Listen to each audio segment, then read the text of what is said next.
4 ঘন্টা ধরে তেন্ডুয়া মুডে উঠে এই যে আমরা টপে এসে পৌঁছেছি, সবার মধ্যে তখন আলাদাই ফুর্তি।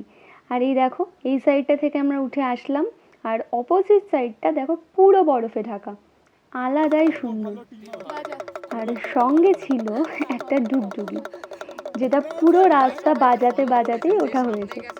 সবাই তখন প্রচণ্ড ক্লান্ত, আর ছিল সেই লেভেলের ঠান্ডা। পুরো এখন মেঘের চাদরে ঢাকা বলে কেদার মন্দিরটা দেখা যাচ্ছে না। তো আমাদের গাইড ভাই বলেছে মেঘ না সরলে যাওয়াটা ডিফিকাল্ট হবে। তবে কি বলতো, মেঘটা যে সবসময় থাকছে তা কিন্তু না। মেঘ আর রোদ্দুরের যুদ্ধ চলছিল, যে জিতবে আলটিমেটলি সেই থাকবে। টপে ওঠার পর আবার পুজোও দেওয়া হয়েছিল বাবার কাছে, যাতে আমরা ঠিকমতো নামতে পারি। দেখো ওঠাটা যেমন ডিফিকাল্ট ছিল, তেমন নামাটাও একটু চাপেরই ছিল। পুরোটাই ব্যালেন্সিংয়ের খেলা। আর তার মধ্যে আবার স্নোফল স্টার্ট হয়েছে। অপূর্ব সুন্দর লাগছে এখান থেকে, মনে হচ্ছে পৃথিবীর টপে উঠে বসেছি। উফ, এখনও না চোখ বুজলেই জায়গাটার কথা মনে পড়ে, এতটাই সুন্দর ছিল। এই দেখো এবার কিন্তু ভ্যালিটা বেশ স্পষ্ট দেখাচ্ছে, মেঘটাও সরে গেছে। আমরা একটু জাস্ট নেমেছি, বরফের মধ্যে কোথাও ট্রেল করে আবার কোথাও ওই স্লিপ কেটে নামা হয়েছে। তবে এখান থেকে নামাটা সত্যিই রিস্কি ছিল। কিন্তু একটা সত্যি কথা বলবো, সবাই বলছিল রিস্কি ছিল, কিন্তু আমার এই পুরো ট্রেকটার মধ্যে সব থেকে বেস্ট পার্ট লেগেছে এই নামাটা। এই দেখো কিভাবে স্লিপ কেটে নামা হচ্ছে, দারুণ মজা লেগেছে এইভাবে নামতে আমার। উফ, এই ক্লিপগুলো দেখলে না আমার আবার এরকম স্লিপ কেটে নামতে ইচ্ছে হচ্ছে।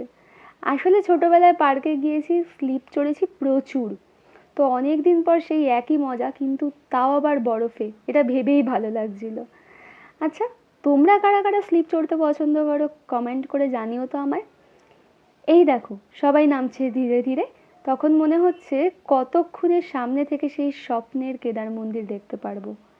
একদম টপ থেকেও দেখেছি মন্দিরটা, তবে একদম ছোট এইটুকু।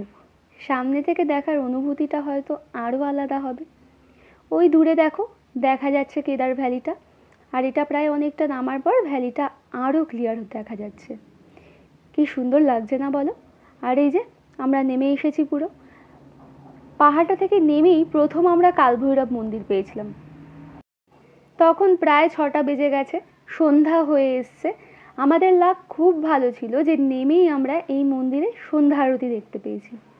সন্ধ্যা আরতির ভিডিওটাও আমি আপলোড করেছি, তোমরা চাইলে দেখতে পারো চ্যানেলে গিয়ে। আর কি জানো তো, এতদিন পুরো পাণ্ডব বর্জিত এলাকায় ছিলাম, তো ওই কটা চেনা মুখই আমরা দেখতাম। আর এখানে না এত লোক দেখে আমার পার্সোনালি ভাল লাগছিল, আর মনে হচ্ছিল finally finally I did it. আজকের রাতটা আমরা কেদারে থাকবো, আর কালকে আবার আমরা কেদার থেকে গৌরীকুণ্ডে নেমে যাব, সেটা আবার 22 কিলোমিটার্স। সো আজকের মতো টাটা। ভালো লাগলে একটা লাইক, কমেন্ট আর সাবস্ক্রাইব করে দিও। দেখা হচ্ছে নেক্সট ব্লগে। টাটা।